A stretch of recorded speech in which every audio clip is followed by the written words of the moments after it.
What? Yes. Okay, you should have led with that, Mike.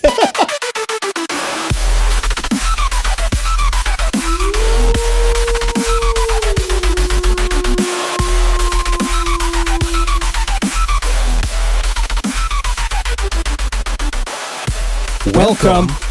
I'm going to stab you No stab. to the show. Do the thing. Oh my gosh. Now I don't even know what to say. I'm just going to, it's like off of Talladega Nights when he's like standing there awkwardly. I don't know what to do with my hands. I don't know what to do with my voice. So we're just going to sit here until I remember what to do with our voice. See how easy it is? It's harder than you think it is, huh? There's a bolt right there. Yeah, It sure is. Yeah, well, this is Biblically Accurate Bigfoot, and we have a guest on the show today. Well, hello. Hey. His voice sounds weirdly familiar on the mic, and it kind of bugs me. Go ahead and introduce yourself. So once in a while, when I'm listening to the podcast, I'm kind of a big fan, but been listening to the podcast, since it started, and I get excited because Tanner talks about me every once in a while on here, and now I get to be on the show. So I am when Tanner talks about his big brother Mike, that's me. That's me that he's talking about. So I get to join the show today. You get to defend yourself. That's right. Physically and verbally. We already hit the weight room, so hopefully you're a little weaker, so you can't beat me up too much. All right. Excited. I'll get to be back tomorrow, finally. Yeah. I got my stitches out on Friday, and it healed up pretty nicely over the weekend, so I'm feeling better. Ready to rock. Phil abandoned me in the weight room for the last few weeks, and I didn't know what to do with my life. I was just in the weight room, just standing awkwardly because there was nobody to talk to, and I didn't know what workouts I wanted to do. I was just... All right, I have a confession to make. Sometimes I withdraw just to see how important I actually am to you. See how well you function without me. Not well. I still worked out, but the quality. You mentioned. I was going to say you mentioned that you were kind of going insane because Tears, other His music circumstances. playlist was different. It was all slow, sad songs. I listened to the gym radio, man. It was that bad. I didn't even put my headphones in. I was just like, we're just gonna take the torture. Oh no! You become you through trials and tribulation. You were refined by fire, and my fire for the last 2 weeks has been the gym music. It's refined me, and now. So then today we worked out, and I got in really good bench workout. Nice. We did. It was intense. It was good stuff. It was good. I went home for my 10-year high school reunion, and it was stupid and awful. Yeah. And because of the location of that, I was stuck without any good music around me for like 3 whole days. It was nothing but country. See, I had new country. I had my 20-year class reunion this Sunday. It was interesting. Did you go? We do. Yeah. Oh. We do. Our class reunion is a little different because they do all of the 10-year reunions at the same time. Right. So you do. So that's our alumni banquet does the honor years every 10. Do they do that there? Yeah. Alliance doesn't, right? They just do. Or do you even know how they do? Not like as a group, but they all do their own little thing. They all do their own. Then they all meet downtown, and it's like a gang war thing. And no, it's not really like that. But no, they'll do like the 10-year, 20-year, and 30-year all. They don't plan together, but they'll all be kind of around that week. They always do it around Heritage Days. It's like our little town festival. Oh, that makes sense. That makes sense. Yeah. That makes a lot of sense. Yeah, ours is just Memorial Day, and not very many people actually went to the actual banquet this time for our school. Yeah. Like our class, we just did our own little barbecue thing. I would have gone if anybody else would have, but nobody else was going to go. Yeah. So we just did a little barbecue thing. Not even half of us showed up. It's it's kind of weird. You guys kind of suck. Yeah. Yeah, ours. So apparently there's this weird competition because apparently in the history of Hemingford, which is where I graduated, there is the favorite class, and apparently my class has been listed as the favorite class that has ever graduated from Hemingford. I've heard that. I cannot say the same. And I've heard that actually. 1975. So a few different people said it, and then 1975 took it personally. And so then they decided to consume as much alcohol beverages as they possibly could in order to prove that they were the best class of ever in Hemingford. I think that And has the intended effect. in that competition, they won. They did because I don't know we if that all makes you went. I don't know if that makes you the best. I don't know. That's with new Tanner. No. Old Tanner would not have allowed Yeah, that. old Tanner. Yeah, me before Jesus, man. Old Tanner- I'd have taken that personally. I was going to say pre-Jesus Tanner would have soloed the class of 75. Well, we were talking. I'd got in a fight with somebody. We were talking, and the topic came up about fights because Ryan. Shout out Ryan if he listens to this. We were talking about how he punched me in the face in wrestling. Oh yeah. And then we started talking about all the kids I used to get in fights with. I actually used to fight a lot in high school, and I didn't realize. You used to fight after high school. You used to like try to start fights and then like get me to like step in. And I was like, dude, I don't fight. I fought all the time. He was always getting in fights. I don't know, because I know I used to know that, and because like when people talk trash to me, I'm like, bro, you don't know who you're talking trash to, because like I know how to fight, but like that's not who I am anymore, and so it's weird because they're like reminiscing on all these like big old fights I got into, and I'm like, who is that dude? It was just weird. But Tanner's personal Mandela effect. yeah. But one of my classmates was like, I didn't know. He just randomly was like, dude, I listened to your show. And I was like, what? Shout out Taryn. He's like, hey, I listened to your show. I was like, what? And he's like, dude, I love it. And I was like, that's cool. You wish you would like tell me, like, so I'm going to just say this. Hey, yeah, that's true. He waited till he was in person to tell me, hey, if you listen to my show, or not my show, if you listen to the show, shoot, and you're a friend of mine or you're a friend of Phil's or Courtney's, or if you're listening to this and you're a friend of Mike's, like, hit us up. Let us know you listened. It's kind of fun. It's a fun conversation piece. It helps. It honestly it's just fun to talk about. So let us know you listen. But with that, I need to get cracked into this thing. Mike brought energy drinks. I was wondering why you were giving me a side eye there. I was wondering what you were going. Yeah. That's we always. Oh, that was a good one. We're gonna do a competition. Who's got the best one? Mike's your turn. all right. Ooh, that was a big pop. pop I was like good. that pop. All right, here's mine. All right. Oh, That was clean. Ooh, that was one clean. had that same pop. That's- This must be a brand. that's good.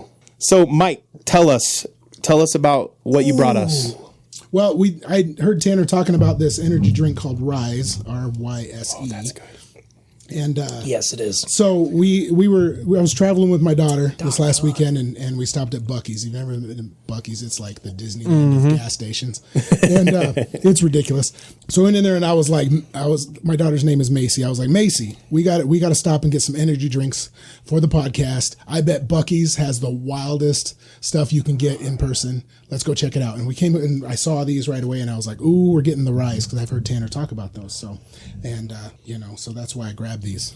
So Well, you were also talking that the rise of an 'cause empire. because we're We're going to talk about that Tartaria. We're going to finish that. Little Rise Finish of the that Empire. guy. Yeah, so I was like, it kind of fits, kind of an afterthought, but Yeah. for anybody that's thinking about trying this, I have the grape flavored one, and just think of like the grape like ice pops, Kool-Aid ice pops good. you had as a kid. That's this, but with caffeine. So and I got the Sunny This D. is delightful. Sunny D. So like, imagine if I'm thinking like if you mixed Sunny D with like Sprite, is kind of what this has going on. We Kind had of good. I like it. we had a listener recommend that I need on to see if TikTok, Sam's has this. and he was saying he loved it because it tastes just like Sunny D, but like carbonated. it's So it's almost like a. Yeah. So, did you ever mix like Sunny D with Sprite? I'm sure at some point I did. Yeah, that's how he was. I think he Yeah. was explaining, or how I was comprehending it. That's- But yeah. So and I then agree. mine is the Kool-Aid, and dude, it just tastes like carbonated Kool-Aid. Yeah. That is amazing. Yeah, these aren't bad. No, this is If anybody cares, this is up there. I know Shannon. He definitely wants to know my opinion on this. If they're not quite as sweet as Ghost, No, but the flavor profile is better than C4 in my mind. It's more crisp. Yep. Yeah. Because I like C4. Part of that reason I like C4 is kind of it's not as sweet as Ghost, but I feel like you're the drinking an flavor- energy drink when you drink a C4. it's got the realism of Ghost, but without the sweetness. I got you. Yeah, yeah. And that's why I like it because Yeah, we've it's talked good. about this quite a It's few really times. good. Is I don't quite like the sweetness as much because I want to have the option of just chugging the whole can. You know? Yeah, And I can't do right. that if it's really sweet. That's true. That's true. But that's actually why I like the sweet is because Yeah. then I have to not chug the right. can. And I try not to, but there are times, when the situation calls for I got to finish this because It's I'm not time. wasting it. Yeah. Let's do this thing and Lock in. It's gone. So Send it. Shotgun. See, when I do that, that's what I got pre-workout for. Is I'm just going to chug the because pre-workout. So I don't know what it is. These are Ghost is a pre-workout company, but their pre-workout does not taste as good as their No, energy it's drinks do. not very good. Not at even all. close. I don't mean- like Ghost pre-workout. And it's weird. So it's like, do they put more effort into the energy drinks because they make more money off of it, or do energy drinks just not, or pre-workouts just not? Do they just not taste good? Yeah.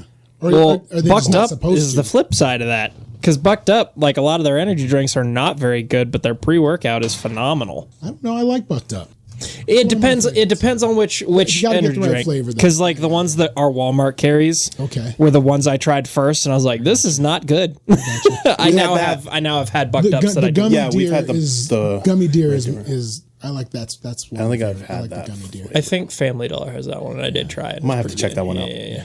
Bucked Up is the aftertaste is a little more predominant Yeah. than Ghost. Definitely. But I agree with Mike in that part of the reason I like Bucked Up is because I like that weird. Well, I like that aftertaste. I do too. I It like tastes that, good to me. yeah. But if you don't, I can understand how it tastes nasty. Yeah.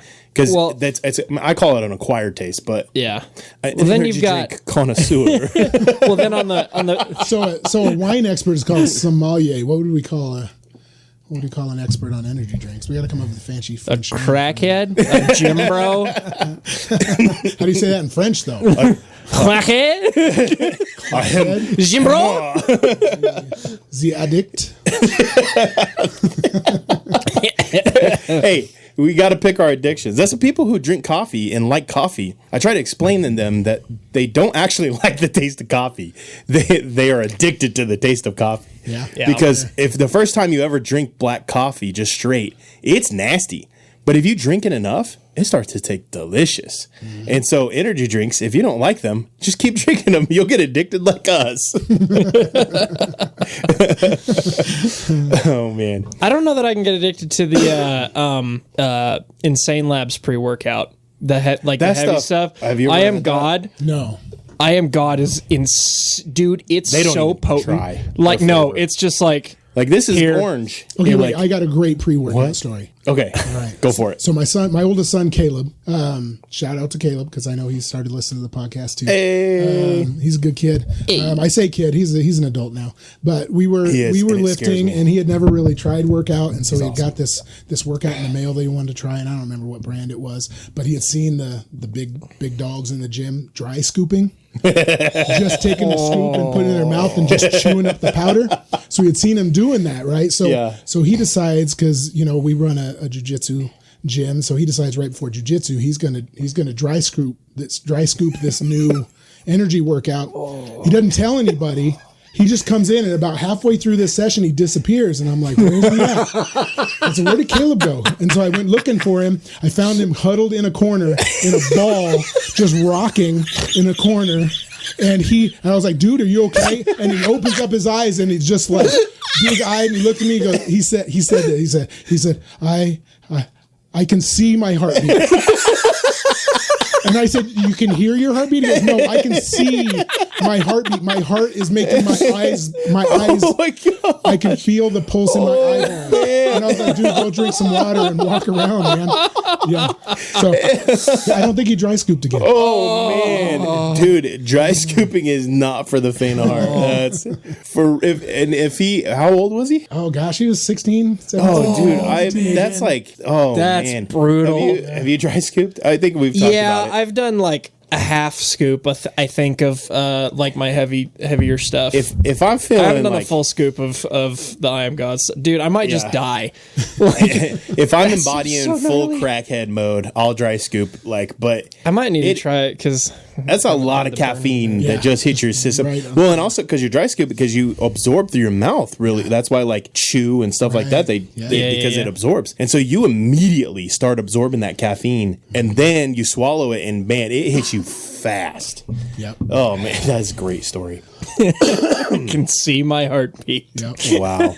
Oh man, that's great. I'm just Where do you picturing go that. In the ancient days of giants, when the earth was wild and free, a creature roamed the valleys, cloaked in mystery. Is he born of angels' blood and man, a Nephilim so tall, or a shadow of the fallen, yet heeding the Maker's call? He's a biblically accurate Bigfoot, with a lineage from the skies. Not a myth or legend, but a truth that never dies. Is he a remnant of the Nephilim, a titan standing tall? Or does he have the word of God upon him, the last to hear the call? Okay, so Courtney and I were driving back from Rapid City again, and we had a little bit of a weird glitch in the Matrix moment. And so Courtney wanted to listen to the show because since she's not recording it with us, she wants to hear what we're talking about so she can kind of stay on top of stuff. Yep. And we had the time because we were driving back from Rapid City and it's like an hour and a half. And so we were listening to the show, and Phil made a really good point. And I didn't write down what the point was. I'll just take it. Thank you. Yeah. Thank you. So whatever it was. So whatever, I can't remember. I didn't write down the point because apparently that wasn't important enough to me to write down. But Phil made a really good point, and I didn't remember him making that point in the show. So I assumed, and a lot of times when you're recording, you're trying to think of what you're going to say next, and so you're not fully like listening, but you are. And so sometimes a really good point will be missed, but I'll still be like, yeah, good, and then trying to transition. And so I just thought maybe I completely missed that point. And so I was like, yeah, Phil, that was a really good point. And I said it out loud in the car. And then a split second later on the podcast, I go, yeah, Phil, that's a really good point. Like literally the inflections are the same. And then a half a second later, because I've been dealing with this dumb cough for 3 weeks, I coughed and then did like a secondary cough. And then literally the same interval in time on the recording, I coughed and did the secondary little cough. And so it was like this weird echo in time where it was like I'm responding, and even the voice inflections are identical. The volume of the cough was identical, and we were listening to it loud enough that like my voice was the same volume, and it sounded weird. And for a split moment started having like this like weird feeling of just like when you have those weird feelings where it's like deja vu feelings. Yeah. It like ignited a deja vu feeling in me, and then I was like, what the crap just happened? And then Courtney looked at me and was like, that was really weird. And it was manufactured weird, but it was so, and I mean the detail of the inflection in the voice, the level, the volume of the cough, the secondary cough, everything was, and I don't know how to explain how identical it was. And you can ask Courtney. It was identical, and it was weird. And it was me saying the same thing that I said while we recorded the podcast. That reminds me of something. Let me ask you this. Do you comment on YouTube videos frequently? Probably. Okay. Yeah. Okay. Probably more than I think I do. Have you ever watched a video and then thought, okay, this is my response, whatever, you don't actively think that, but you have your response in your mind, and you go down to type it, and you watched that video like 8-10 years ago, and you already typed the exact comment. I've had that like half a dozen times. Like, it's a video I don't remember having watched before. I'm like, yeah, it was pretty good. And I go down to type something, and I already typed it. And I'm like, what? Oh my God. Like, it's a little time capsule moment where like, oh, I'm kind of the same person.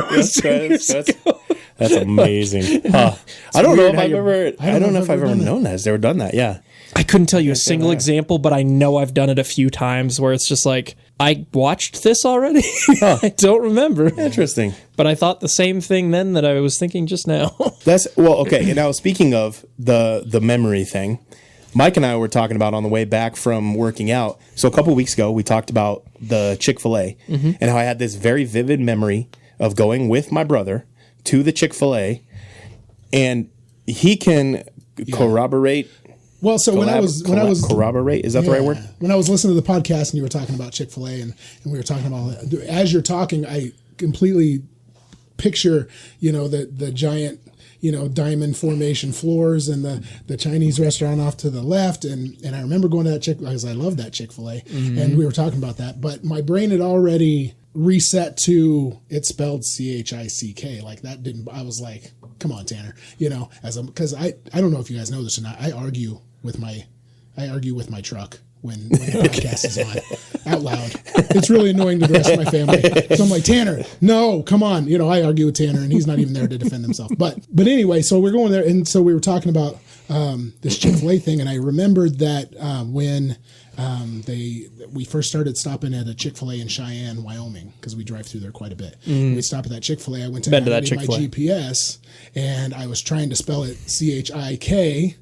And it's like, couldn't find it. And I'm like, I know that's how it's spelled. And finally, I Googled it and it corrected it to the CHICK and I put it in. And of course it's in the GPS and I just kind of moved on with my life. But that kind of popped that memory up that I couldn't find it in my GPS because I was trying to spell it the way that Tanner remembered it being spelled. Right. So that's kind of a weird. Yeah.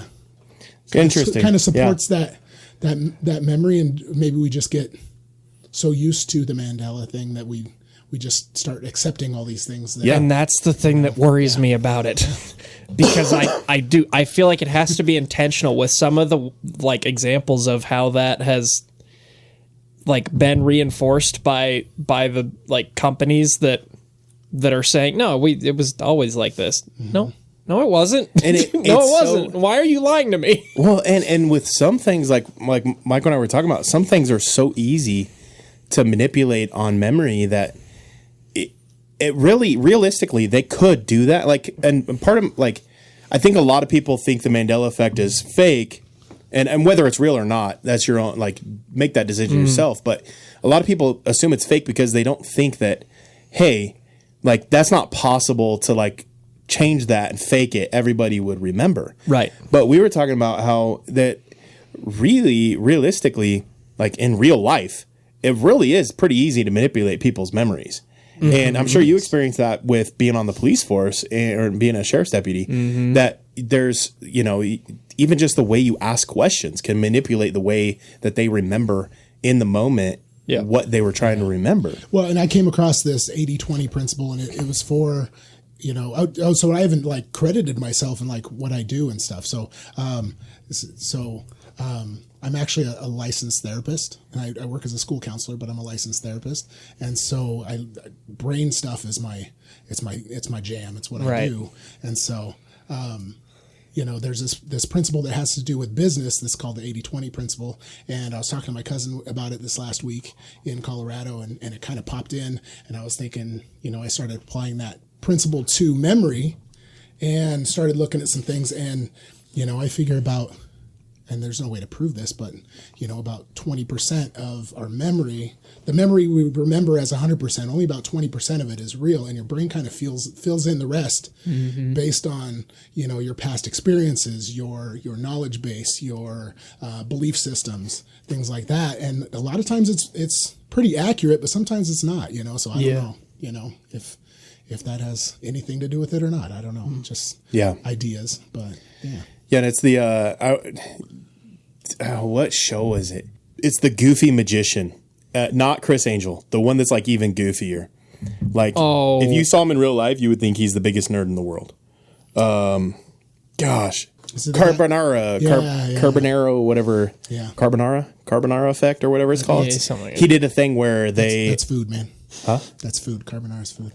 But it sounds like that. I know you're talking Candelo. About. What?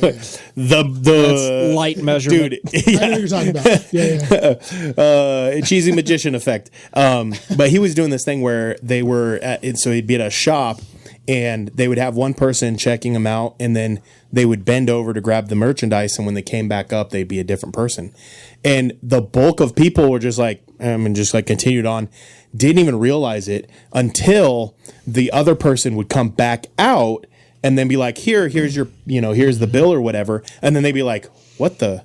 And then their brain is just like short circuiting. Yeah. Because they had accepted, and I mean, even got to the point where like he was replacing like white people with black people, and like they just kept going with it. Yeah. They didn't women. question. Yeah.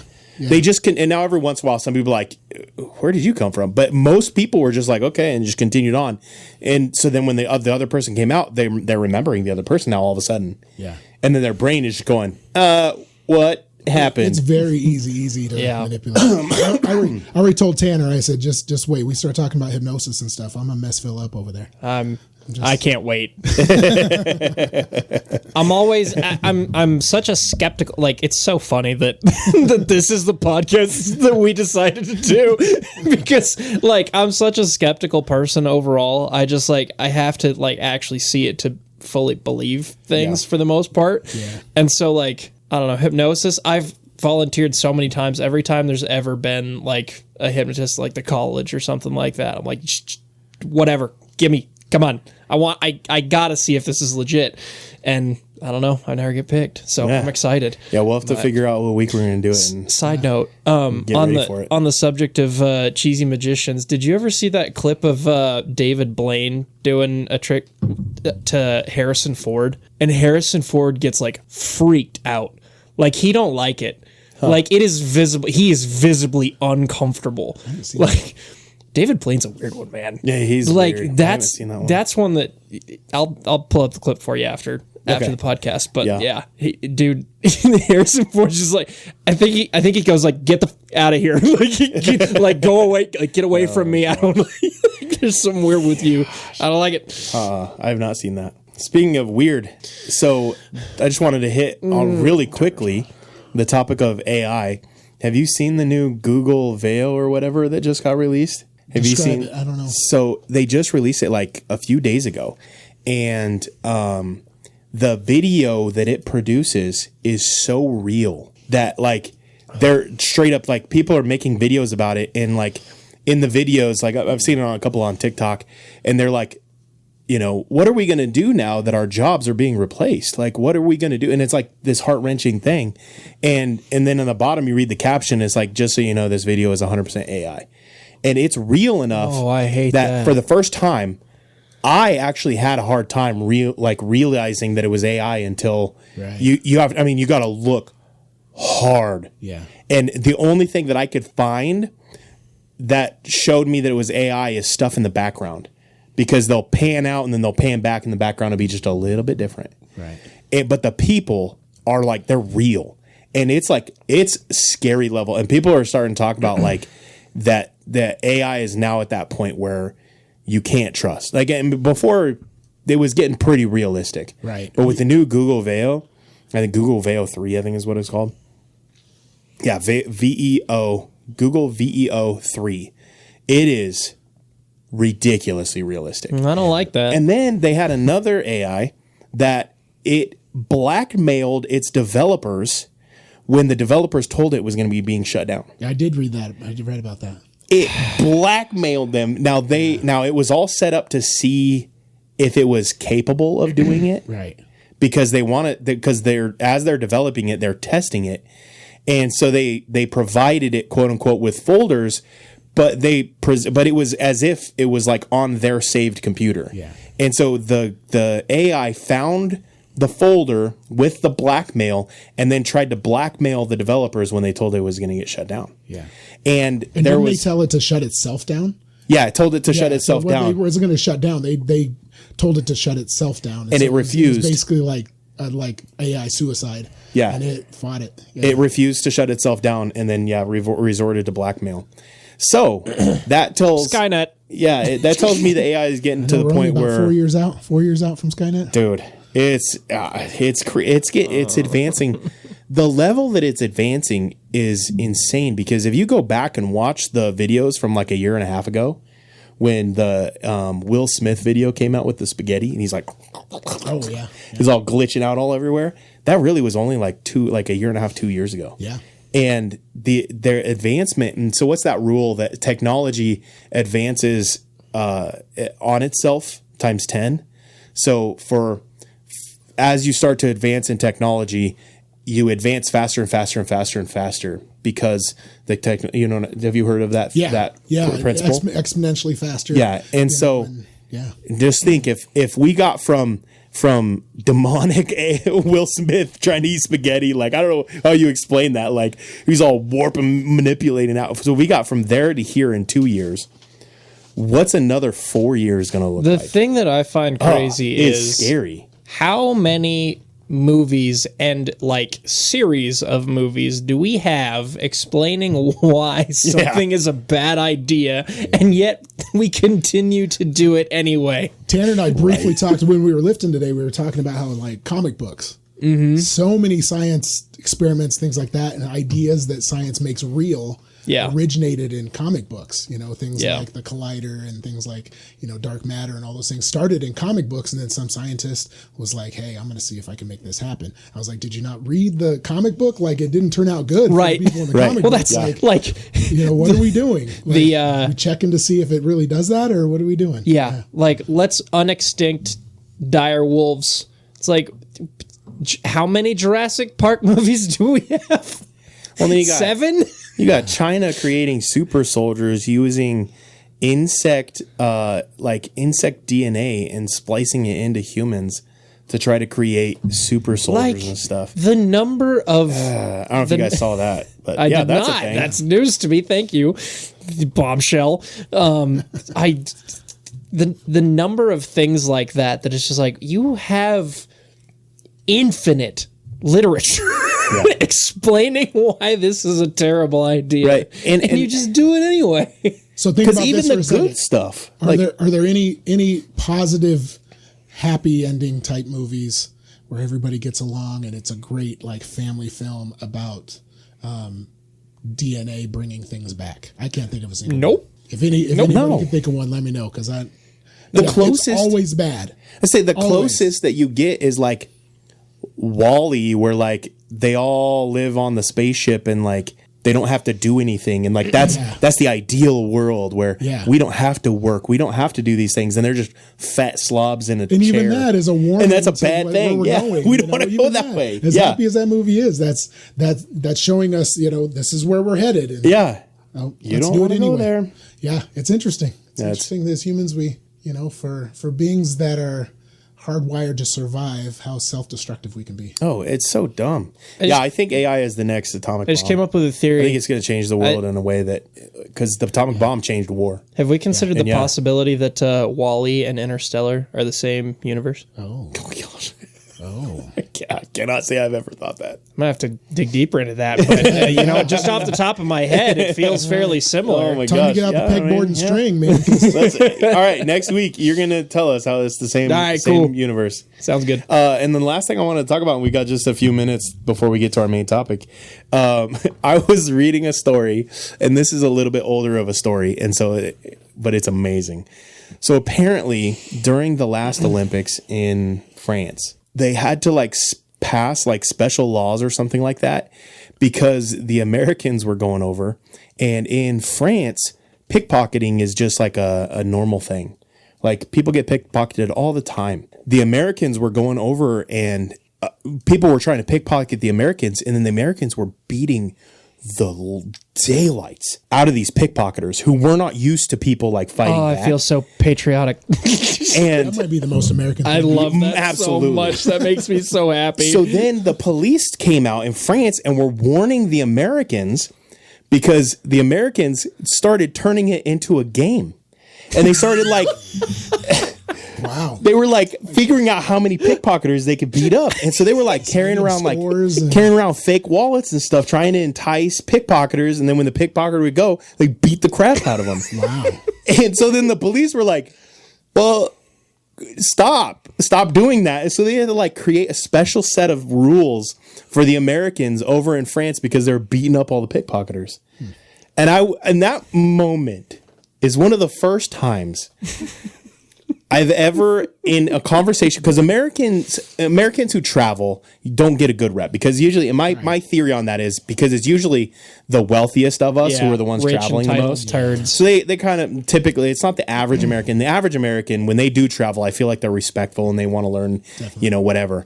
But the richest of us are horrible people a lot of times, very entitled. Yep. And so we get this bad rep of as Americans of being entitled. So whenever you talk about like American tourists, my brain's always like, But this was the first moment where I was like, heck yeah, American tourists, baby. That's my people right there.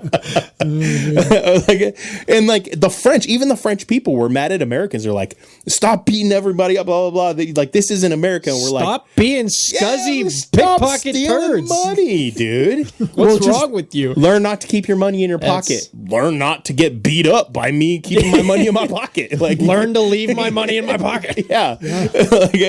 Because they knew that they Typical weren't French. and the Americans turned into a game because they knew none of them were armed, and so they could just beat the crap out of them, not have to worry about them pulling a gun or something like they do in America. Yeah. And so they turned it into a sport. I was like, that's amazing. That'd be fun. Not really, but it was pretty great. I'd pay to watch that. Okay. Oh man. And on that, so I have a lot of short stories, short stuff that I want to put in an episode.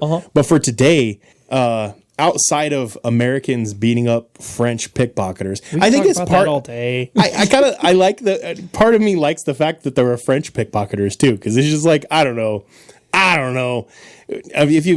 Anyway, it's just kind of amazing, but to kind of transition a little bit into the episode today, and we wanted to continue talking about Tartaria because this is a topic that we've talked about it.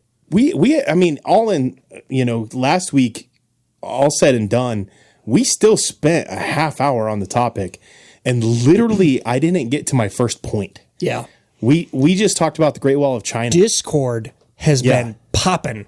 I was playing Tarkov this morning for a little bit, and like I was getting a Discord notification like every 30 seconds for like a solid hour and a half. It's been good. It was people I don't know if it's discussing it. because it's summer and people have time, or if maybe the topics I don't know, but it was great. Things are popping off. It was great. Love you guys for that. But yeah, so Tartaria.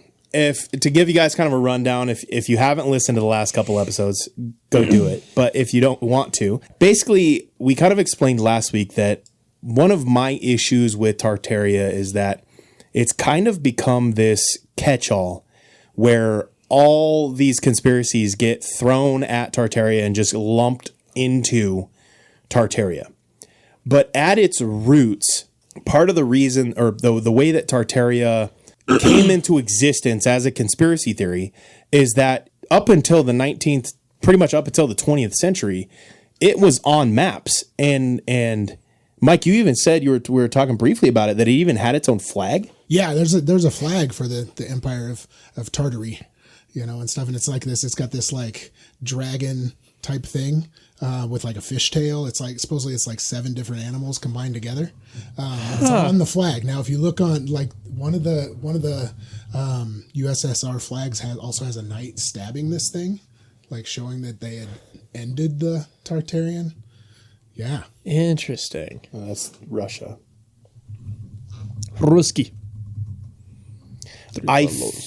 Yeah. Yeah, there you go. So I remember, so there's another flag. I can't remember what flag it is, but I feel like I remember learning about or seeing something about there was another flag that their emblem is whatever their animal is, like holding or killing the Tartaria I want to flag. say it's like a knight on a horse or something. Yeah. Yeah. There's one where it's like stomping out the Tartaria flag. Tartarian thing. And it's like, why? If it's just a imaginary place that you just are using a rando name in order to like categorize a region, why would you create a flag for it? And then why would another country create a flag that is about stomping out Tartaria? And so that kind of is the start.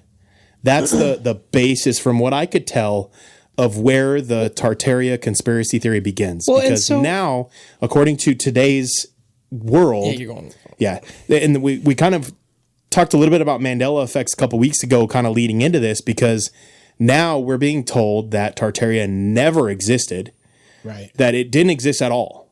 Not that it was, it only existed for this song, or it was beat by these. No, Just it didn't exist. Yeah, it was. It's fake. As much as I would, and Well, you know, did you see like the kind of disparity between like the origin stories of it too? Like what? So the same lady that was just like totally dismissive of it and wrote that article. She's like, yeah, it just started in 2016-ish. Kids started doing like the underground mall exploration stuff, like the abandoned buildings, underground city stuff. Yeah. And they came up with this conspiracy theory, and I was like, really? Like there's no way that's all there is to this. And I spent like 5 more minutes looking. It's like, yeah, no, actually, Russia's kind of talked about this since like the 70s. Yeah. I'm just like, okay, that's not what you said. Like, apparently there's a bit more to this than that. Yeah. I don't know how much, and but that's the hard part, is drawing the line between, and I talked briefly about it last week, of it almost feels like we're throwing everything at it intentionally in order to try to disprove what is true with things that just don't make sense. And so I literally had somebody, I might have even been in the Discord, somebody said that they treat people who believe in Tartaria like flat earthers, and they just vehemently just argue with them. Yeah. And I was like, okay, but like there are some things that are hard to explain about the Tartaria. And so Mike, you went down the rabbit hole on I dug some stuff up, man. I found some interesting stuff. So there's a couple of authors I came across. They were Russian authors that wrote articles about, and these were written way back, and they wrote articles about Tartaria, and talking about how the Russian Empire, when it was founded as the Russian Empire, they rewrote their own history books to get rid of the Tartarian Empire, because they wanted Russia to appear as the greatest empire that existed in that land. You know, and they tried to get rid of the Mongolian Empire as well, but there was too many other cultures involved with that history, and so they weren't able to do that. But both of these guys were kind of discredited, strangely enough. Yeah, there you go. It is the Russian flag. Yeah. It's underneath the horse. You were right. Yeah, he's getting stomped out by the Russian horse in that flag. Yeah. Yeah, that is sure enough. That's what that is. Yeah. Okay, continue. So anyway, so I'm looking at these guys. So one of them, his occupation, he got listed as an occultist and a psychic rather than a college professor. Yeah, it sounds about right. The other guy got accused of rewriting history and trying to say that the Roman Empire never existed and all this stuff. And so they discredited him in his account of the Tartarian Empire and the history, and saying that the government in Russia was trying to get rid of that history because they didn't want it in the history. So I started looking at technology. Started looking at where's all this tech? Where's these buildings and the ruins and all this stuff? So I found some pictures of ruins within the conspiracy theory, and then I reversed image searched them, and they weren't even from that area. They were from the Middle East, and that went nowhere. So I was like, where are all these buildings? This great empire. Where are all these buildings? And then I found some buildings that are in Moscow that have zodiac symbols in them. Yeah. One of them has that dragon, a golden statue of that dragon on top of it, which is really weird for a country that's trying to get rid of this culture to have buildings that embrace that art and that culture from that culture. Russia was founded as an atheist country.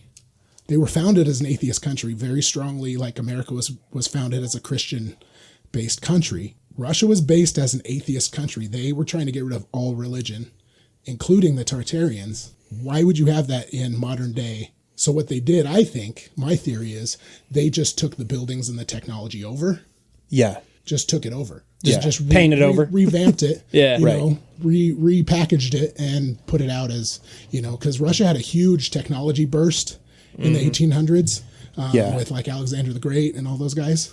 And so that's my theory. That's my look at it. We're piecing things together. Yeah, and that makes perfect sense. But that also leads into one of the other conspiracy theories with Tartaria, which is the buildings. Right. And how there's Tartaria style buildings all over the world. Mm-hmm. And they look like, and if you research and you dig into Tesla a little bit, and you look at some of his theories about being able to get free energy from the environment, from the atmosphere.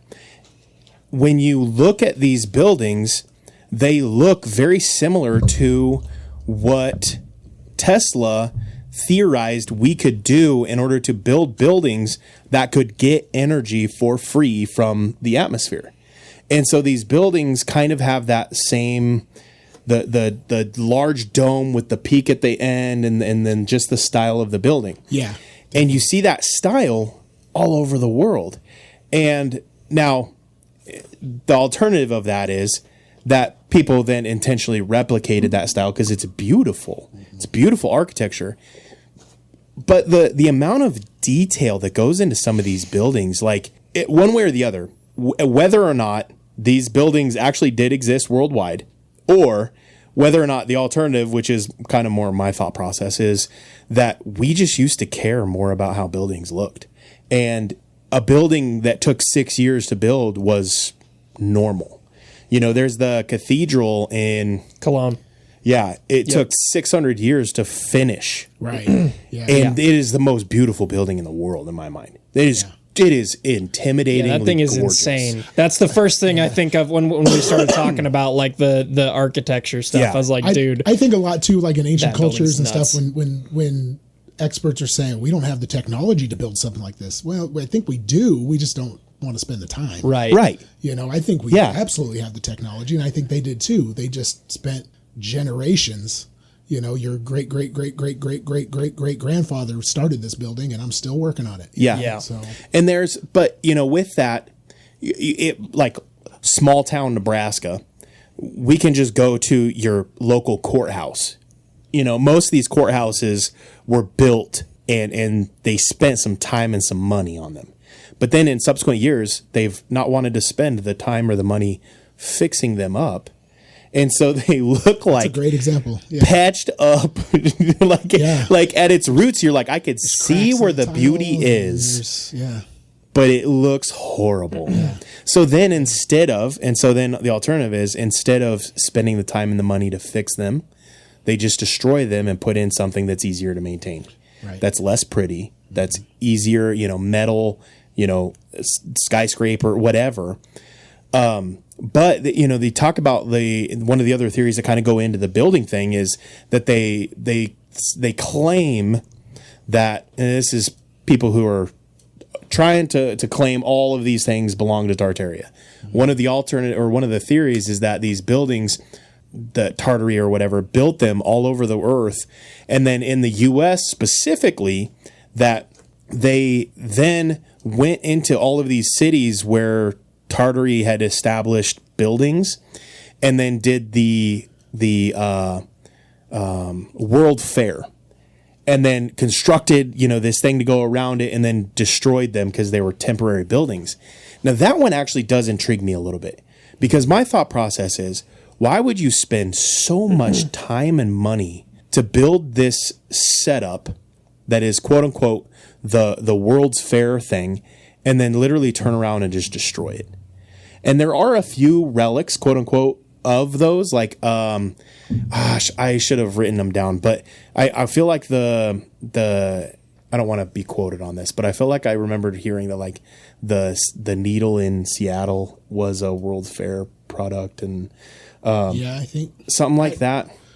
This may be a Mandela thing, but I'm pretty sure I've read that and heard that. Definitely feels plausible, but it also plausible. It's also very similar to I think the structures in Men in Black, the first one, so like I could see myself getting those things confused. Like reality with that. Yeah, that's true. But they held in Queens, and some of the World Fair buildings did remain. And the ones that did remain, they just attributed them to have been built during the World Fair. And they're claiming that they weren't actually built during the World Fair, that they were buildings that already existed. Right. They incorporated them into the World's Fair thing using cheap material, and then destroyed everything around it, leaving the solid, foundation, and then just saying it was a World's Fair thing so that they could change the history of it. Right.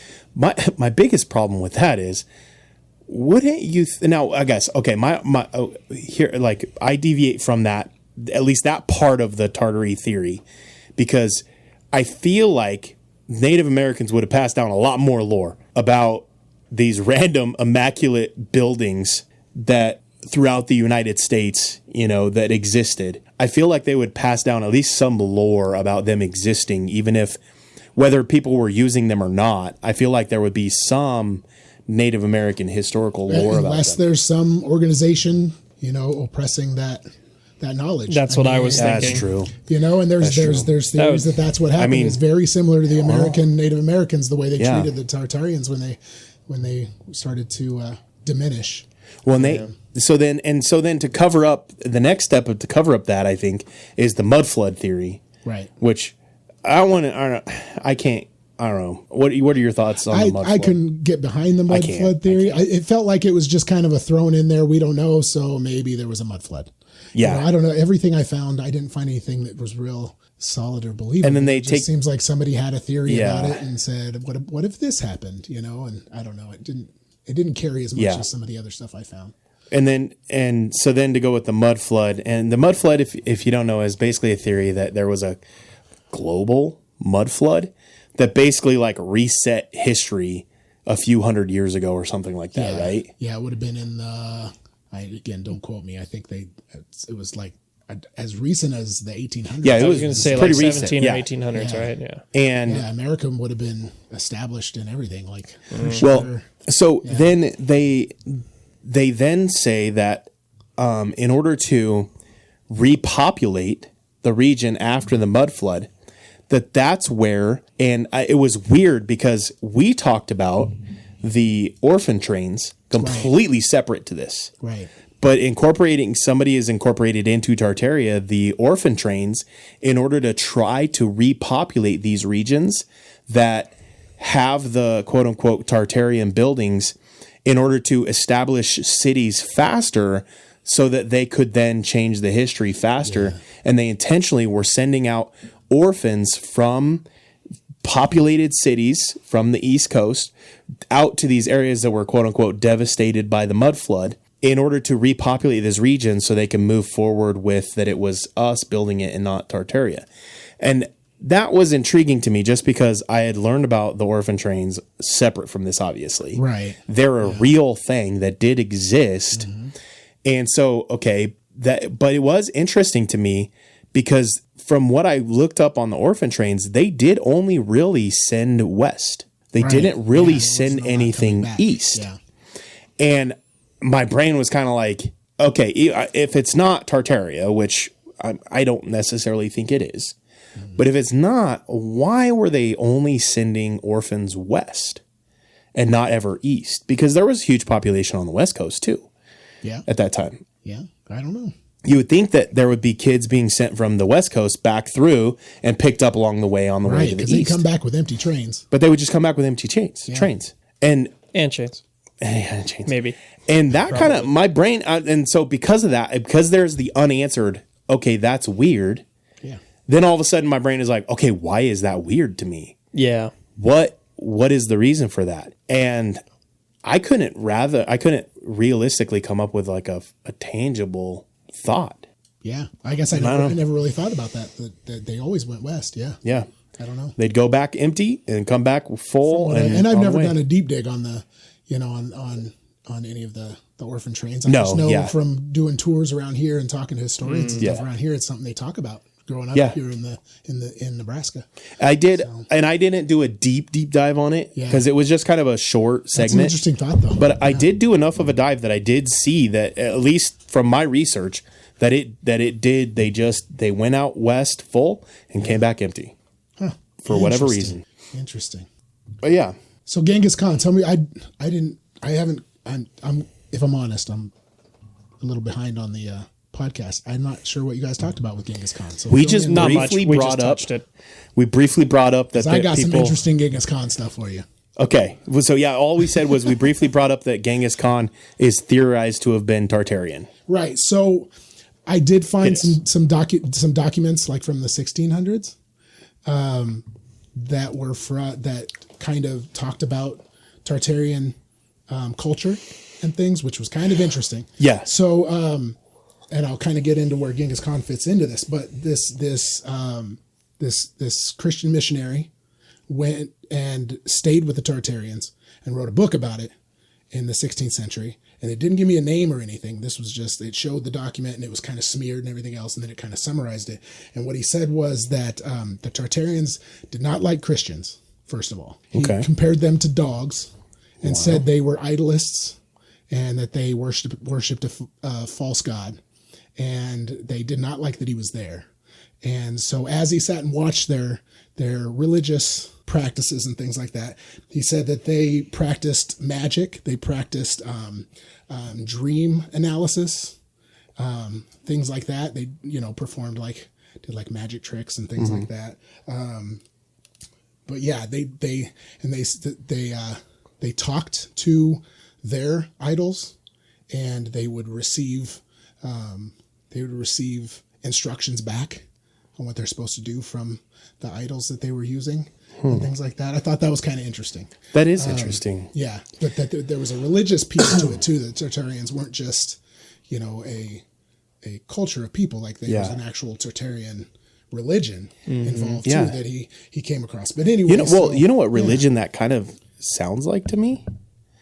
Kind of it was reminiscent of like Egypt. Yeah. A little bit. Yeah. And the Egyptians practiced magic. They did all of the, that kind of stuff. And there are now side conspiracy theories. There are some conspiracy theories that hold that Egypt was that the Egyptian pharaohs were Nephilim, or they were quote unquote watchers, demons, or whatever. Right. So it'd be interesting if Tartaria were kind of in that same vein of the Nephilim, that there's just enough reminisce that my brain's kind of going, hey, this side conspiracy theory about Egypt is kind of fitting with Tartaria a little bit. And I see, the more I listen and the more I dig and I look at things, I see cultures all over the world that are very, very similar, that are on opposite ends of the world and different complete continents and things that are very, very similar to one another in the way they look at things and the way they practice things. But so anyway, So the Genghis Khan thing. So I found another document that talked about Genghis Khan, how he fits into the Tartarian thing. And according to this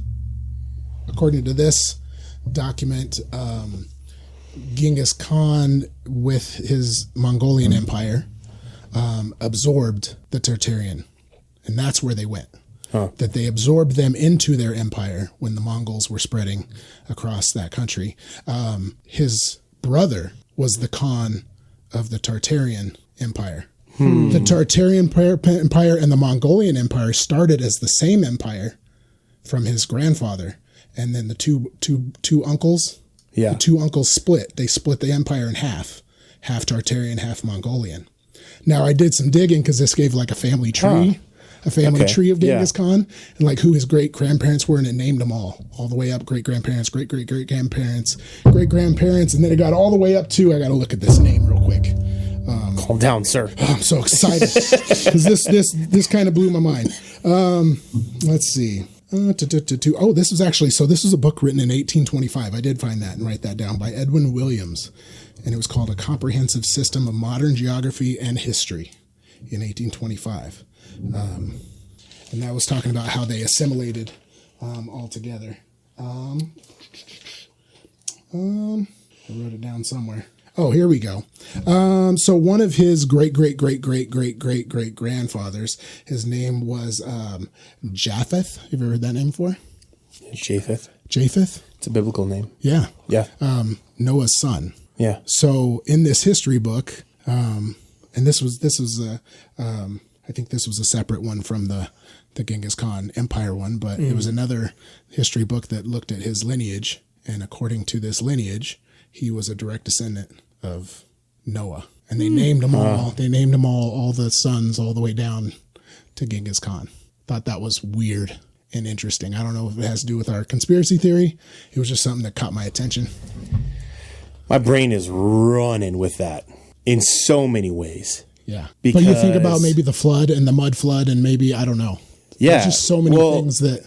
Yeah, because I mean... That's a weird connection to me. Yeah. I'm gonna have to dig into that a little bit more just so that I can. Yeah. But I've got a few things that my brain is going with of descendants and how, they're because they. I mean, back in the day, today I feel like our we've gotten lazy with our ancestry, but back in the day they used to keep like official documents. You used to name your ancestry. I am. Yeah, you had it memorized. Mike, son of, all the way back. Yeah, you would, and it was that was like the way we memorize our social security number. Yeah, they had to memorize their history, their lineage. Yeah, their lineage, and.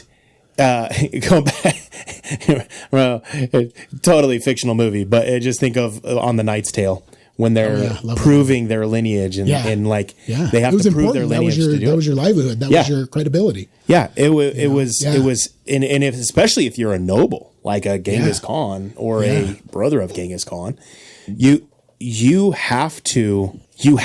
had to have the history of who they were if they were noble. And because other nobles will challenge it, and especially so things like that. And so I mean, that's part of the reason we know what we know historically is because of the level of attention to detail, especially with leaders of their lineage that they kept. And so it's interesting that one of the most predominant parts of that conspiracy of what that book was, or that notebook was saying, was the lineage because of the level of importance that it was. Right. Well, and for me, I take a lot of things with a grain of salt, and I only give as much credit to a person as I can personally give them, but the fact that somebody wrote that down in a printed book during a time where paper was expensive and it was important to be as honest as you could with the information you had. This wasn't just like social media. This was somebody wrote this down. I thought that was weird and interesting, and I'd never heard anything like that before. That's really that kind of threw me off when I just going down the rabbit hole and I came across that lineage thing, and I was like, wait a minute, time out. Yeah, that's crazy. And the things that I've seen about Genghis Khan being Tartarian, it would make sense because part of the conspiracy theory with Tartaria is the level of technology they had. And part of the thing about the Mongolians, and I'm going to be very careful to not say the slur. I said it 3 times last week. I had to edit out every single time. I don't know why my brain, anyway. So the Mongolians were feared, man. Yeah, they were feared. So I came across a story actually where with the Tartarians, everything I came across sounded very much like the Mongolian Empire. Yeah. So I came across one where the Pope at the time, the Pope was the most important person in the world. Yeah. At that time. The Pope was more important than any world leader. Yeah. Like you answered to the Pope. That was how it went. Yep. And the Pope sent out letters to all these countries saying, hey, I need you to do this, this, this, and this. I need you to send me, send to the Catholic Church this amount of money, pledge your fealty to who we are and what we are. And basically the Tartarians were like, no, we're not doing it. We don't like you. You're a dog. We don't want anything to do with you guys. So if you want some, come get some. That sounds very Mongolian. To the Pope. Yeah. Said that to the Pope. And that's just both Mongolian and Tartarian. Yeah. That attitude. So when I read somewhere when I was reading that was something that happened too. Like the Pope was reaching out to all the far off countries saying, hey, we need to unite and everything else. And the Tartarians were like, yeah, nope, we're not doing that. If you don't like it, come get us. Yeah. And so, just very rebellious against anything even remotely Christian. They did not. And like that. With the level of importance that the Pope had, I could see if this empire was so anti-Christian, I could see the papacy. What's the term? Papal state? Papal. That they would, instead of just trying to bring an end to or whatever, that they would want it to be as though it never even They would just existed. wipe them from the history books. Yeah. And that's another thought that I had too. You made the Pope so mad, they would just wipe you from the history books. Yeah. And I could see that too. So there was, I don't know, like I said, there was a lot of interesting things, but nothing where I was like, oh, And Tanner and I had talked about that too. That's the fun thing about conspiracy theories is us sitting here in the lab here. We're not going to solve anything. We're just throwing out ideas. Right. So Yeah. Yep. Yeah. So one other point that is not related to Genghis Khan or anything. So is there anything we wanted to touch on Mongolia before? I thought it was kind of interesting. Not so much the Mongolia thing. Well, it all kind of ties together. There was there was a suggestion that like the idea of the Dark Ages, like that period. That's the next thing I wanted to talk about. Okay. Literally the next thing. Okay. Yep. So let me just ask. Yeah. Are you going towards the potential or the possibility that it hasn't been nearly as long since Jesus as... Because I came across that. Did you? Like that too. Yeah. Somebody suggested that it might not have even been 1,000 years. Yeah, I saw as little as 700 years. Which I think it's interesting that if you're talking from the same guy that wrote about how Russia, it was by the same guy that wrote about Russia suppressing. Well, and if you're tracking lineage from Noah down to Genghis Khan in like a conceivable time frame, it's not like 30, 40, 50 generations. Well, according to this, Genghis Khan's dad was 240 years old, too. According to this lineage. Biblical lifespan. Bro. Biblical lifespans, right? Which threw me off, too, because I'm like, would Noah 950 and this guy was 240? Like, that kind of, I was like, this is strange. This is weird. Yeah. Interesting. So you're looking at potentially not nearly as long as what they were, what you've been taught. Yeah. Or the alternative, my brain is just thinking of that perhaps the Dark Ages are the Dark Ages because they deleted the history just of the Tartaria. unknown age. Yeah, nobody was writing anything down. Yeah, but instead what was going on is that Tartaria was pretty powerful. It lost all that so they had to destroy Tartaria, so they had to destroy everything from that era. Yeah, right. Definitely. We're doing a full reset, civilization reset. And so that the time would still, and so my thought process is that the time would still maybe line up, but maybe that they had to delete everything. Yeah. And because they had to delete everything, then now we know it as the Dark Ages. And somewhere, if that were the case though, somewhere, probably in the basement of the Vatican, there would be documentation on the actual history. Forget Area 51 raid. We're going going to the Vatican. Right. Well, and one of those deep floors in the Smithsonian. For real. That's one of the sub. What was the sub levels? What was the level that the dire wolves were it was on level 4, and they had 20 levels or something like that. It was like they took us all the way to level 4, and I was like, "What's on the rest of the levels? What's on 5? If that was on 4, what else we got in there?" Right. Yeah. Well, historically, there's this weird trend of destroying libraries that have just all of history. Like they would, like the Alexandria library. What if Alexandria was the first case of like conspiracy arson? Right. That's literally I was thinking of like, but even then we still learn about that library. What about some of the other libraries that were like this all around the world? Yeah.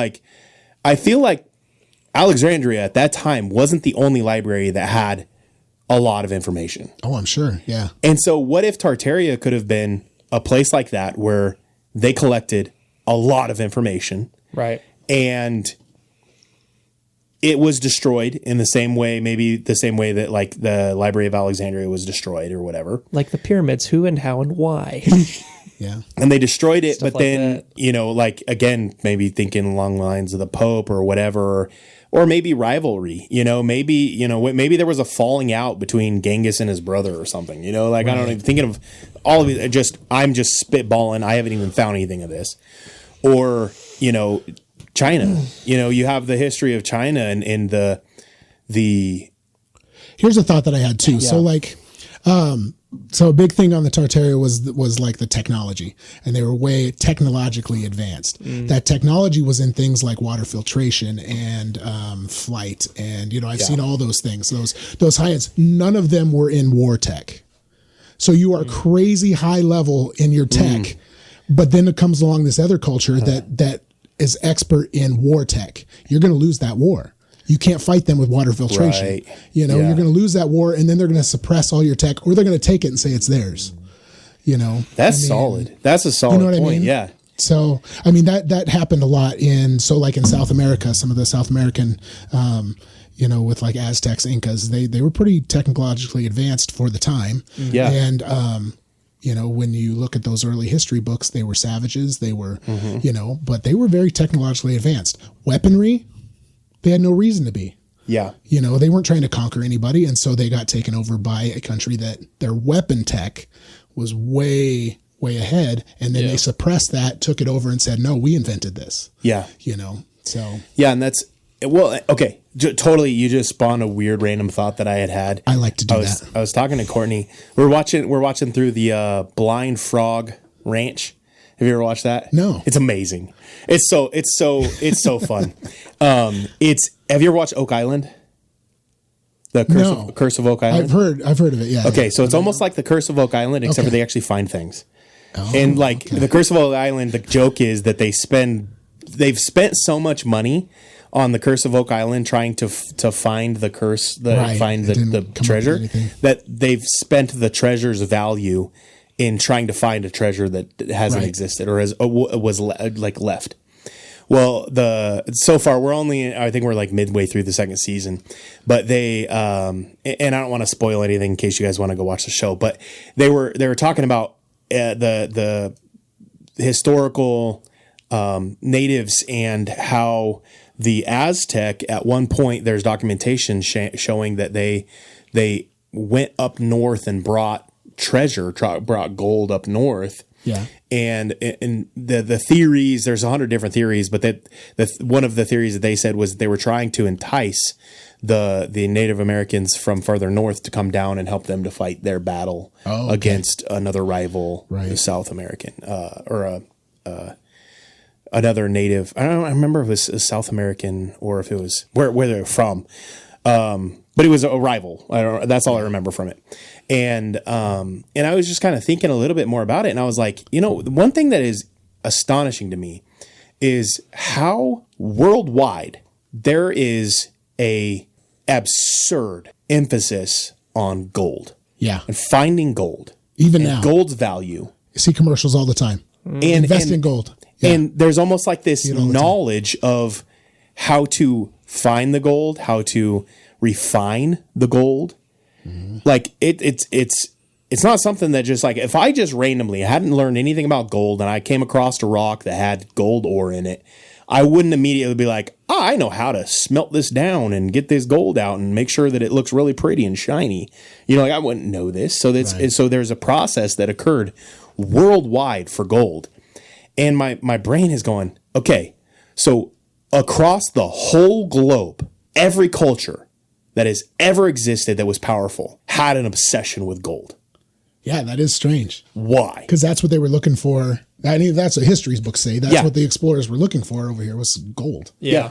But we already had dug gold and they already had gold jewelry and everything's over here. That is strange. I didn't think about that. And it's crazy, the emphasis of gold. Yeah, I mean, Africa, Asia, like everywhere. Yeah.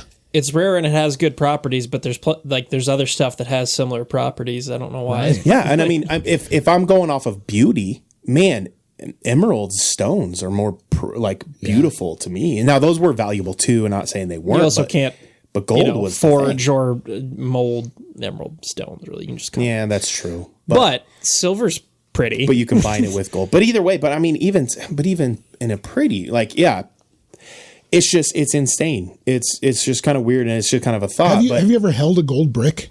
There is some power in that. Maybe there's something to that. If you get a chance, hold just a legit gold brick. Oh, trust me, if I get a chance, I will be holding the gold brick. If I had one, I'd let you hold it right now. But I've held a gold brick. And I don't think I have. There's some heft to it a little bit, but it's just, there's something just powerful about. May I ask where you got your hand on a gold brick? I wish I could even remember. That's one of those weird memories that I don't remember what I was doing or where I was at. But I know I'm going to tell you something. If I ever get my hand on a gold brick, I will remember where. That's funny. crazy. Oh. But yeah, no, I kind of wish you hadn't asked that because now it's going to really bother me. But I know I've had I'm one in my sorry. hand. Yeah, that's weird. Weird. Maybe it was aliens. I don't know. Maybe. Could be It was aliens. a memory implanted. Yeah. It was a Mandela. memory, yeah. No, I was hypnotized. MK Ultra made me think I was holding the brick. But even But as look how individuals- excited you got at the idea of holding a dude. gold brick. Oh, yeah, You know what I man. mean? Like, why? Why is gold have that? You're right. Yeah. You got me thinking.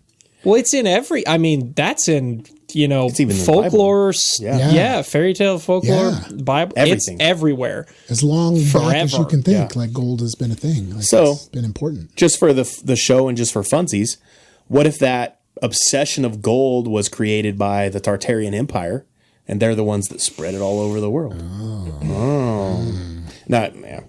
But no, What that- if they it was- had? What if they knew of a property of gold that we don't know of? That's, Yeah. yeah. What if and there's that's a some- lost tech. Well, that's And- even and looking like the Baghdad battery.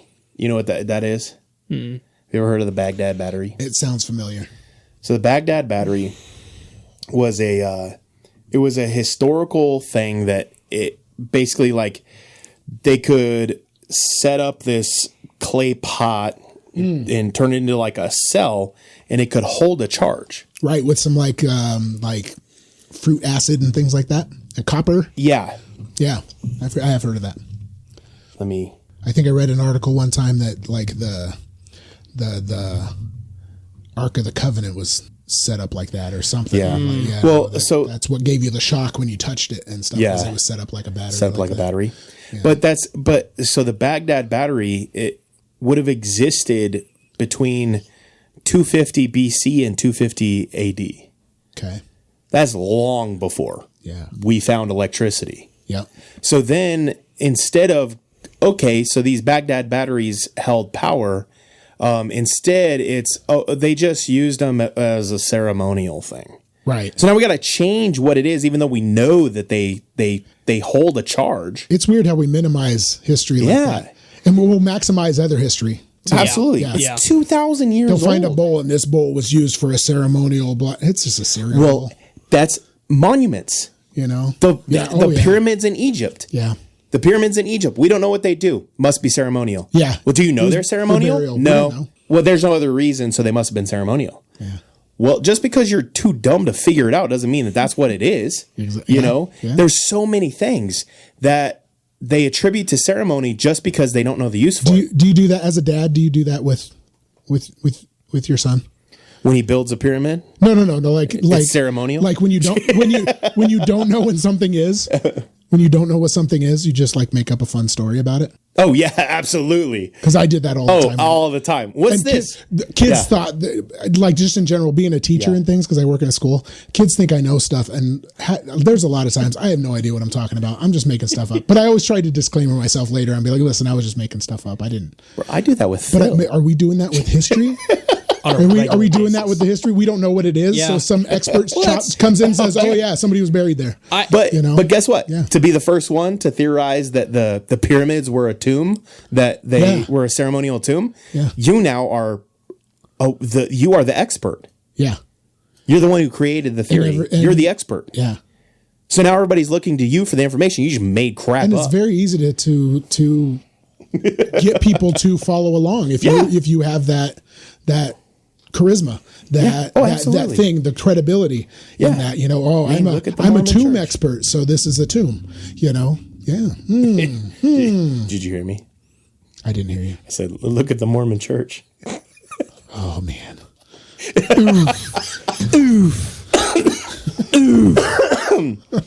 Oh, if you're Mormon, I love you. I've been commenting. I've kind of maybe I shouldn't admit this.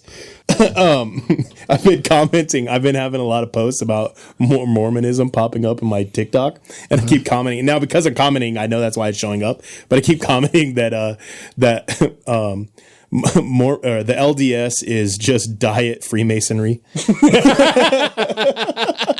Because all of the founders of Mormonism were Freemasons. Yeah, I meant to ask you more about that and see if There's so you many found Freemasons more. around here. They're they're everywhere around here, but they're all low level barbecue dads Yeah. and stuff like that. They're not. Yeah. I liked they're what harmless.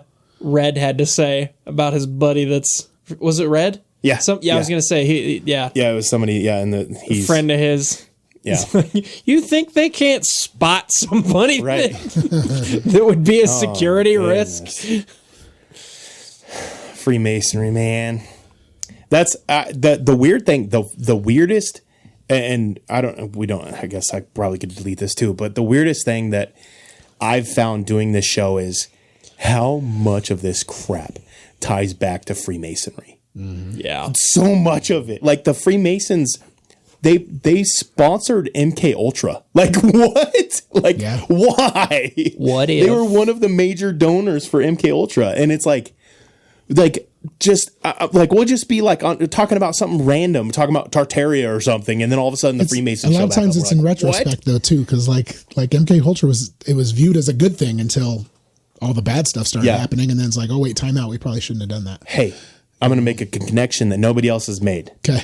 So the big thing about Tartaria is their buildings. Were they Freemasons? Well, what I was about to say was, what if Freemasons are just either the remnants of Tartaria, or they're the ones who took over / shut down Tartaria? We just found a title. Did Freemasons bury Tartaria? Did Tartaria evolve into Freemasonry? Oh, there you go. Yep, that's a whole new theory, man. That's a whole new theory. That's nobody's come up with that one yet. All right, we made the connection, but for real, that is kind of interesting that Tartaria is known for their architecture. Yeah, and Freemasonry is, and going back to the spells and stuff like that. As American, but it's not exclusively American by any means. You know, well, and talking about the ceremonies and stuff like that. Yeah, dude, that's Freemasonry time for another disclaimer. None of us are dealing with depression or suicidal tendencies. If I turn up dead and they say I did it, no, I didn't. I didn't know. It was the Freemasons. And this audio will never see the light of day. Oh man. Well, I don't. But yeah, we were talking about. Go ahead. Real quick, did I send you the? I never caught this before, but Whitest Kids You Know. Are you familiar with them? Did you watch Whitest Kids You Know back in the day? Trevor Moore. Are you familiar with his work at all? He was pretty edgy with like his calling out of like government conspiracy stuff, and like there's one bit that he does where he's like teaching a class of kids like about, I think it started with like the moon landing, and he's like, oh no like they thought they knew what was like, and he's like, oh no, and then they get into like 9/11 and he's like pointing out like stuff in the rubble, like what is that, like do you understand, like this wasn't real. And then like he brings up Bush and the Skull and Bones, and it's just like, the more I look at it, the more I think maybe he just pushed a little bit too hard and they yeeted him off a balcony. Yeah. Dude, I really would not be surprised if Trevor Moore was killed by the CIA. Did you see the Tucker Carlson interview with Elon Musk? Mm-mm. They did it in front of a Freemasonry shrine. Oh. What? Interesting. Yeah. You didn't see that? No. Look it up. If you're listening to this, go look it up. Don't trust me. Just go look it up. It's interesting.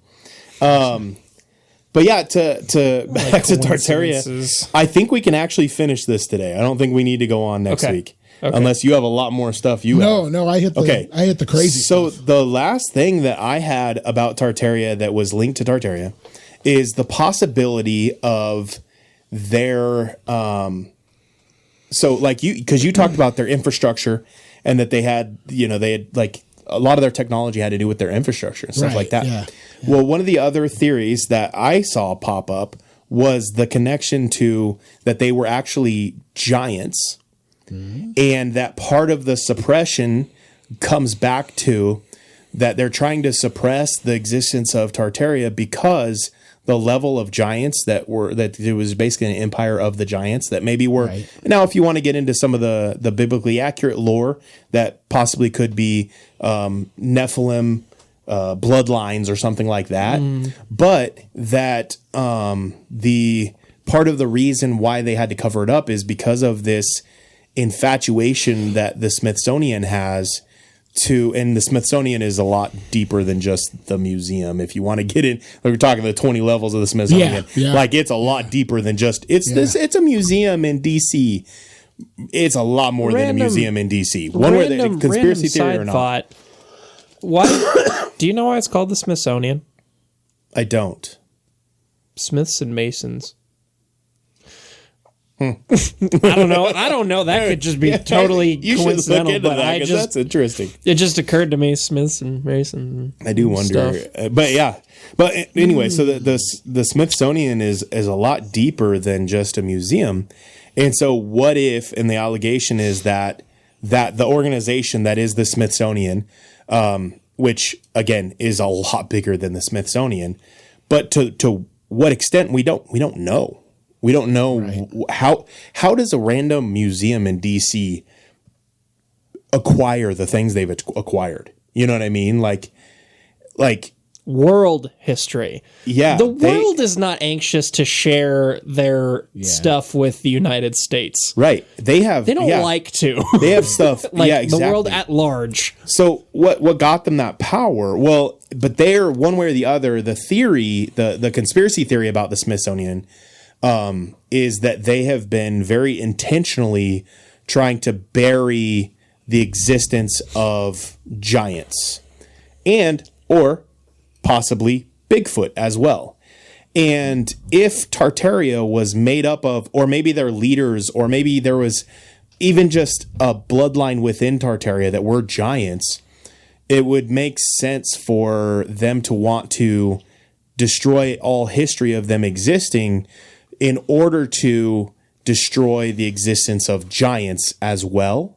Mm-hmm. And if you can destroy the existence, if giants didn't exist, as a Christian, as somebody who believes the Bible, if giants never existed, you eliminate some core historical pieces of the Bible.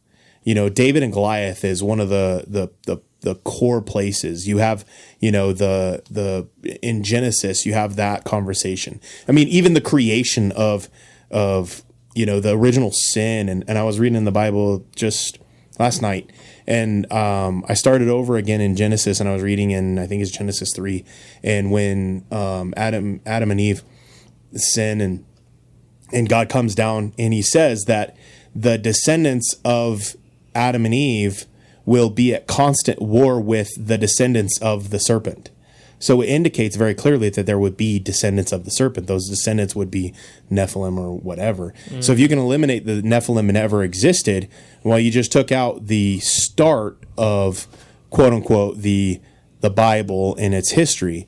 And so you eliminate giants, you can eliminate that. That's one theory. Another, I mean, there's a lot of different reasons, but what reason would you have if it doesn't have anything to do with Christianity, doesn't have anything to do with the Bible or anything like that? One way or the other, there's something important about the Smithsonian trying to bury the existence of giants there's worldwide stories about giants. But yeah, the Tartaria connection, possibly maybe they were giants and that's why they're trying to destroy the history of them. It's interesting that you bring up the destruction of the history and also mention war, because another thing that I found was one theory that I ran across was that the Napoleonic Wars, the World Wars, and now even apparently part of Tartaria was into modern day Ukraine, and where have all these wars been fought in some of the areas that there seems to be a lot of evidence for this stuff. And some people think that maybe that was all meant just to destroy evidence of it. Do you think that that's organized by the Smithsonian maybe? I don't know. Yeah. I did find a declassified CIA document about Tartaria. Oh. Yeah, let's share that before we close. It was, so I guess it was declassified in 1999. And it's from 1957, and it basically said that that the Russians were trying to revise the history of Tartaria in their country, and they weren't going to fight against it because they didn't want they didn't want to disrupt or create any Russian aggressions.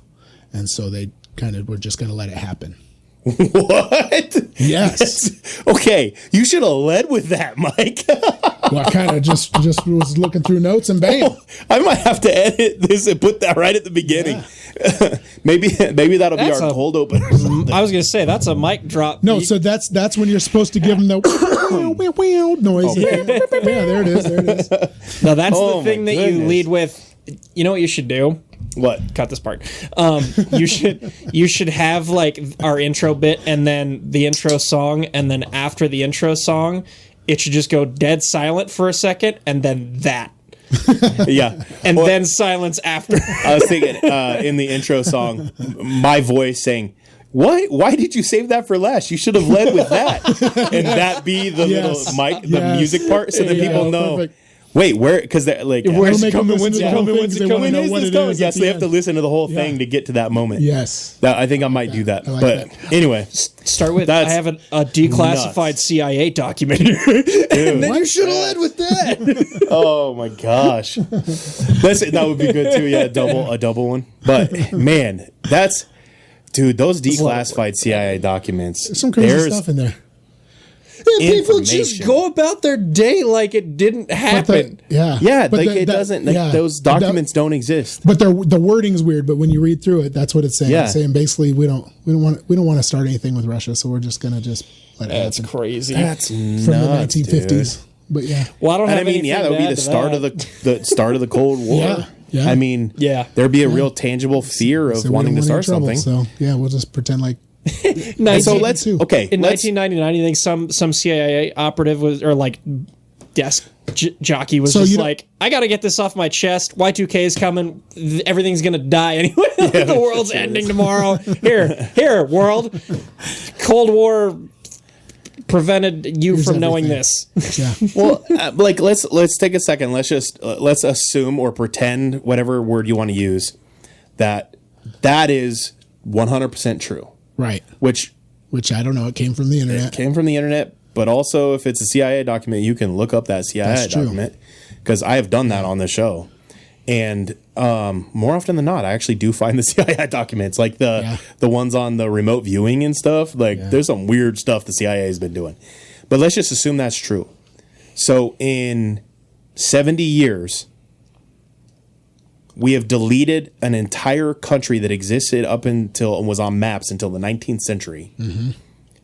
We've deleted that from history in order to just not escalate tensions with another country. Yep. That's what that says, basically. Basically. Yeah. And now going back to the Mandela effect. So if we're willing to delete a country's existence in order to not escalate tensions, how much more so would some of these Mandela effects be real of just, we're just not going to fight it? Yeah. Kind of thing. Yeah. That's my whole problem with that. Yeah. And the reason that the Mandela effect thing bothers me so much is because it's just like, believe that you know what you know. Yeah. See, and when I get into messing with Phil's brain over there, Yeah.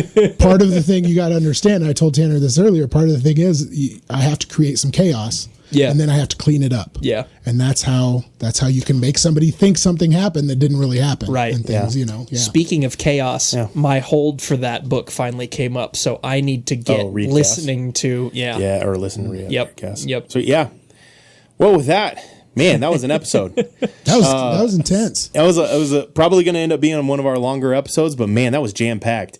And so now you know everything you need to know about Tartaria.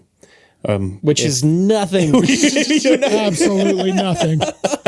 But at least, I will say, we spun around in circles and pointed at the sky, and here we are. I will say, on my own belief, I started thinking it was 100% poop, and I've left going, okay, I don't know what I believe. That is basically basically the theme for this whole podcast. Yes. Every time we start into a topic, I'm like, And for me, when you let me know what the topic was, I was like, I don't even know what is Tartaria. Is that like, it's not real tartar sauce unless it comes from Tartaria. Otherwise, it's just a sparkling pickle aioli. But I didn't know what Tartaria was. That's the intro, man.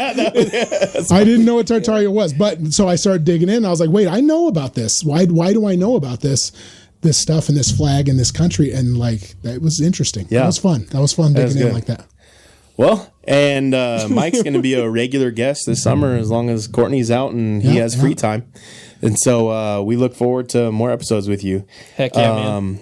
But outside of that, in closing, just stay your biblical BA best. Or not biblical best. Stay your BA best. BA best. And don't forget, like, subscribe, do all those things. Join the Discord. We love you. And okay, bye. Bye.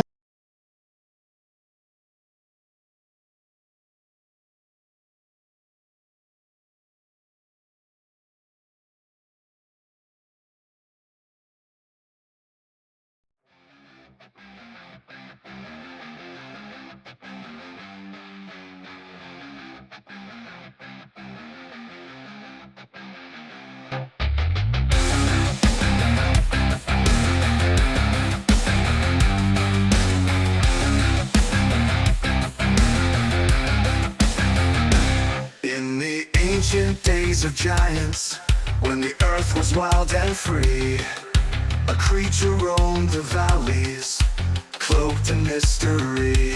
Is he born of angels' blood and man, a Nephilim so tall, or a shadow of the fallen, yet heeding the Maker's call? He's a biblically accurate Bigfoot, with a lineage from the skies. Not a myth or legend, but a truth that never dies. Is he a remnant of the Nephilim, a titan standing tall? Or does he have the word of God upon him, the last to hear the call?